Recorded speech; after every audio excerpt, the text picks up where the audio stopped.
تیسری چیز ماہ مبارک کے رمضان کا بھی یہ پیغام ہے اور شب جمعہ کا، اور وہ یہ ابھی وہ بچہ میرا انٹروڈکشن کرا رہا 1991 نارتھ امریکہ میں جو پہلی مجلس میں نے پڑھی اسی ادارے جعفریہ کی امام بارگاہ میں پڑھی، لیکن ایک چیز اس کو معلوم بھی نہیں ہوئی ہو، تو لگ رہا ہے کہ اس وقت وہ پیدا بھی نہیں ہوا تھا، بہت چھوٹا تھا۔ اس وقت میں جس حوالے سے مشہور تھا، اور اب لوگ ڈھونڈ رہے ہیں کہ موبائل صادق حسن کہاں، یہ شب جمعہ اور ماہ رمضان کا تیسرا پیغام، اور وہ یہ ہے کہ آج کی رات رمضان کی پوری 30 رات، آج کی رات سال کی پوری شب جمعہ عذاب قبر کو یاد کرنے کی رات، آج کی رات خاص طور پر قبر کی یاد کرنے کی رات۔ 1991 میں مشہور اسی حوالے سے تھا قبر والا، لیکن یہ دو موقع ایسے ہیں سال کے کہ جب آپ کو ابھی دیکھیے جو دعا ماہ رمضان کی سن رہے اس کے اندر بار بار یہ جملے کہ خدا بندہ آگ کا لباس نہ پہنانا، خدا بندہ کانٹوں دار جھاڑیاں میں یہ خدا قرار نہ دینا، یہ مومن سے کہا جا رہا ہے کہ تمہیں دعا مانگنا، یہ حدیث سے نہیں کہا جا رہا، یعنی مومن کے لیے چانسز ہیں کہ اسے آگ کا لباس پہنایا جا سکتا ہے، تبھی وہ دعا کے ذریعے سے اس سے بچنا چاہ رہا۔ خدا بندہ ضعیف اور ضعیف کو میری فضا نہ بنانا، پوری دعا کا ترجمہ ہی پڑھنا چاہتا ہوں، ابھی آپ نے عربی میں بھی دیکھا، انگلش میں بھی دیکھا، اب اردو کی کیا ضرورت ہے کہ آپ کا ٹائم ویسٹ کیا جائے، لیکن یہ پورے 30 دن کی دعا، پہلی رمضان کی دعا 30 دن آپ کی دعا اللہ سے مانگیں، دل سے مانگ رہے ہیں کیسے ہوتی، اگر دل سے مانگ رہے ہیں تو اس کا مطلب یہ ہے کہ یہ چیزیں ہیں، اور شب جمعہ سال کی 52 شب جمعہ عذاب قبر، اور دیکھیں اس میں مولا مومن کے لیے عذاب آخرت اور عذاب جہنم تک کو یقینی قرار دیا۔ دعائے تمہیں میں ایک لفظ ہے خدا بندہ اس گناہگار نے تیرے عذاب کا مزہ چکھ لیا، فلیور آف پیور پنشمنٹ۔ مومن جہنم کی بات ہے، قبر کی بات نہیں۔ روایت فرق کیا ہے دونوں میں فرق؟ روایت میں یہ کہ قبر کا عذاب اللہ نے خاص مومن کے لیے رکھا،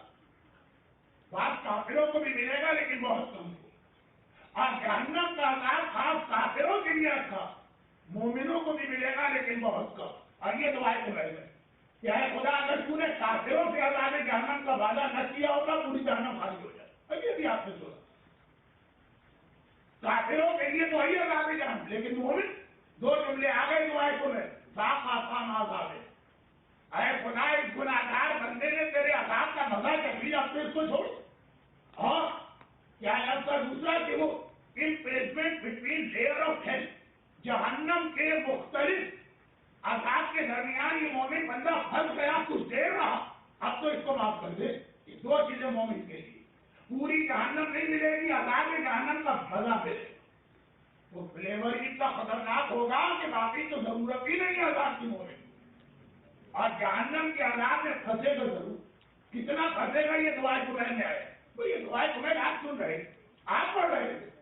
تو کسی مذاق کے تحت پڑھ رہے تھے، روٹین کے تحت پڑھ رہے تھے کہ واقعی اس دعا کے اندر کوئی پیغام یہ ہے کہ ہر شب جمعہ یاد کرو،